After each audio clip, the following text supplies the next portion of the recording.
Olá pessoal, tudo bem com vocês? Então, hoje, antes da nossa história, a tia Dalisa vai falar um pouquinho das características das histórias do folclore brasileiro.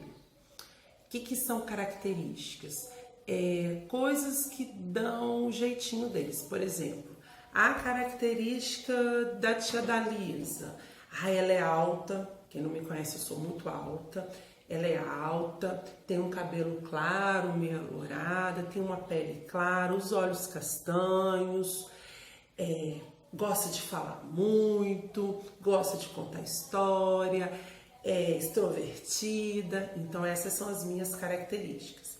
A característica desse quadro aqui, que a tia Dalisa tem na casa dela, é um conjuntinho de quadros. Qual é a característica dele? Assim, que eles se parecem? São todos de flores, são coloridos, tem jarros de flor, cores primárias, que é o azul, vermelho, amarelo, tem também o verde, coloridinho, são todos do mesmo formato, são todos quadrados.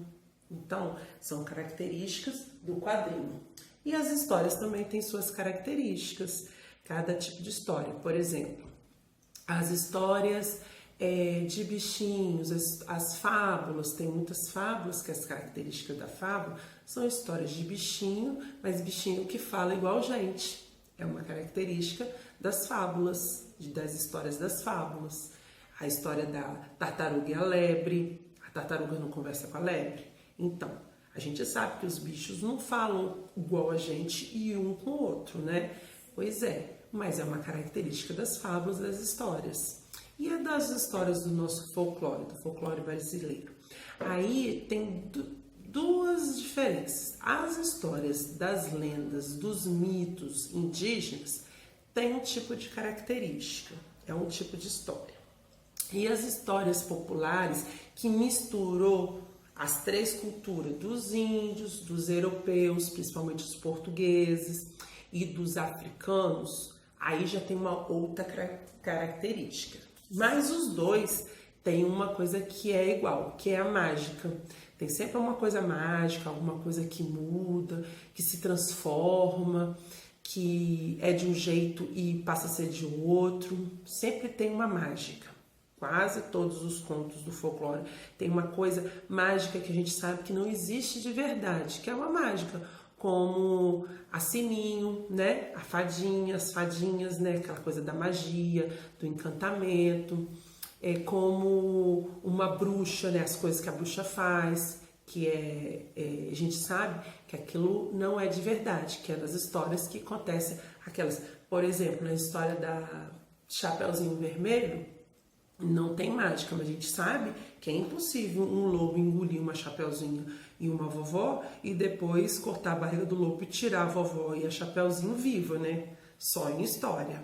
Pois é, então, é tipo uma mágica. Então, essas histórias, normalmente, elas têm muito esse encantamento.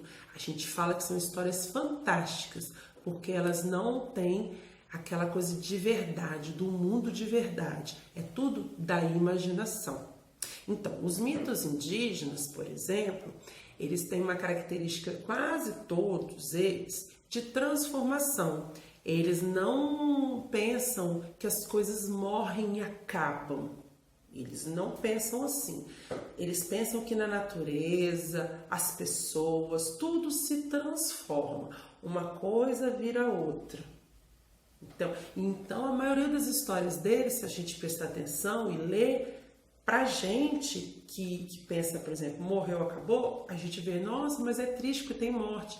Mas na visão deles não é morte, é transformação. Não sei se vocês conhecem, eu acho que vocês já ouviram na escola ou já ouviu o tio Dalisa contar a história da Vitória Régia.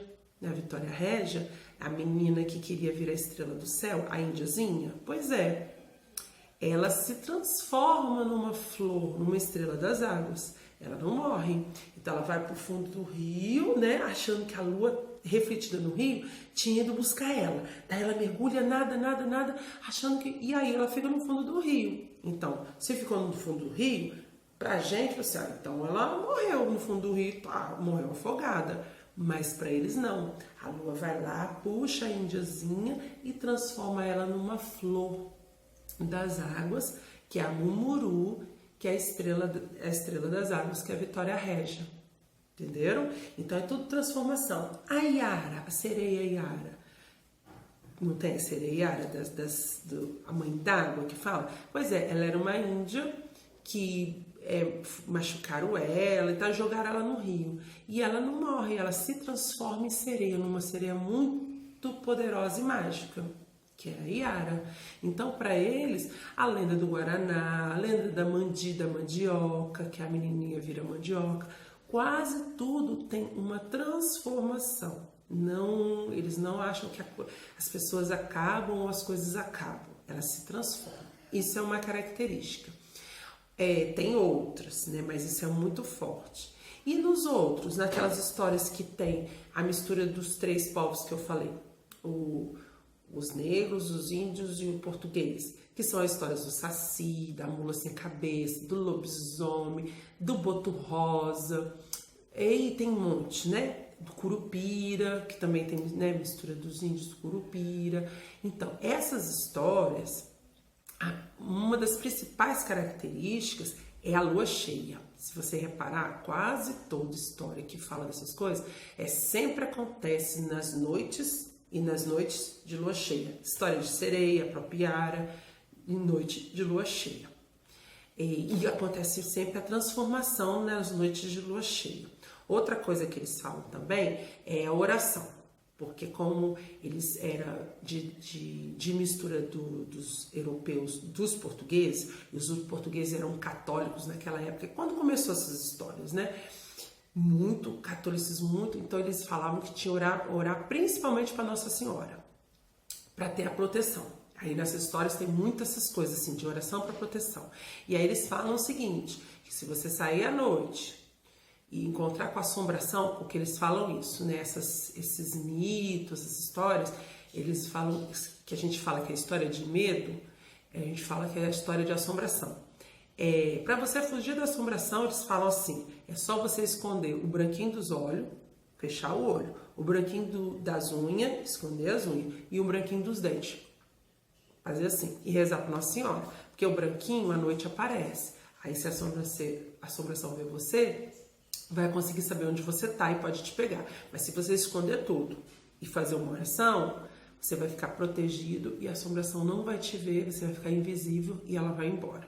Assim eles dizem para todos. Outra característica também é que essas histórias acontecem muito no período depois do Carnaval e antes da Semana Santa, daqueles feriados da Páscoa, não tem? Então, é entre esse período, que dizem que é o período da Quaresma, que acontece essas coisas. Porque eles falam, porque Deus sai de férias e a assombração tudo sai pela noite para poder assustar as pessoas. Então, quando vocês assistirem uma dessas histórias, as que eu já contei, vocês lembram, as que eu vou contar, repare só quais as características, coisas que elas têm parecida umas com as outras. Onde que elas são parecidas? Onde que acontece a mágica? Por exemplo, a mágica do Saci é no capuz. Ele tem a sua mágica, a sua força é no capuz. O boto rosa, a mágica dele é quando ele sai da água, noite de lua cheia, ele vira um homem. É outra mágica. E assim vão várias e várias. A mula sem cabeça diz que para pegar a mula tem que montar nela e pegar e tirar, fazer um cortezinho, fazer ela sangrar um pouquinho. Aí ela nunca mais vai virar a pessoa, né, a mulher, o homem que é a mula sem cabeça, nunca mais vai virar. Aí tem vários, né? Tem várias histórias. Aí vocês reparam nessas histórias que vocês ouviram os outros contar. O que elas se parecem umas com as outras? E se parece com aquelas histórias que você já ouviu de Chapeuzinho Vermelho, das histórias que vêm de fora? Será que tem coisas parecidas? Algumas vezes tem. E eu quero saber da sua história. Lembra da atividade que a Tia Dalisa pediu. Pergunta pro pessoal se eles têm alguma história daqui, ou do lugar que eles vieram, da infância deles. E aí a história que você achar bem legal, você guarda na sua cabecinha para contar pra gente, tá bom? Beijos e fiquem com a história. Olá!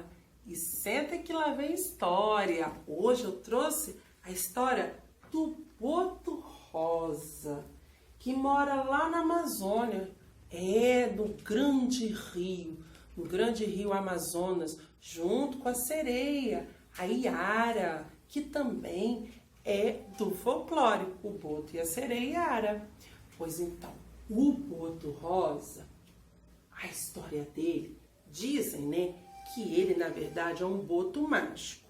Quando ele tá lá no rio, que ele nada, ele parece rosa por causa da cor da água com o reflexo do sol. Quem olha acha que ele é rosa, mas ele é da cor normal mesmo. Mas dizem que ele ajuda os pescadores, ele é amigo do pescador, sim. Teve uma vez que o pescador virou do barco e caiu, estava muito fundo, a correnteza muito forte. E o boto ajudou ele a voltar para o seu barquinho e subiu novamente. Às vezes ele avisa onde tem peixe para pescar, peixe que pode ser pescado. Porque se pescador pescar um peixe que não pode ser pescado, como assim peixe que não pode ser pescado? Por exemplo, na época da desova, quando a mamãe peixe vai nascer um monte de peixinho, não pode pescar peixe. A Iara não gosta, lembra? Que se maltratar os bichos ela fica brava? Mas aí o boto sabe disso, então mostra só peixe que pode ser pescado. E assim ele ajuda, mas dizem que quando é noite de lua cheia e que tem festa, que tem forró, ele sai da água. E quando ele sai da água, ele se transforma num homem elegante, bonito, com chapéu na cabeça, terno, cheiroso, e vai para os forró dançar, cantar, ver as moças bonitas, namorar, porque ele gosta muito de namorar, mas nunca tira o seu chapéu. É porque o boto, ele tem um furinho assim, em cima do seu biquinho. E quando ele vira o homem, esse furinho fica aqui na testa e não sai de jeito nenhum. Por isso, sempre tá com o chapéu. Pode ser o calor que for, ele tá com o chapéu. No final da noite, depois que ele dança, que ele canta, que ele namora as moças, ele volta de novo para a água, antes do sol aparecer. Senão, ele vai virar boto na frente de todo mundo. E assim, ele passa os seus dias, o Boto Rosa, só se divertindo.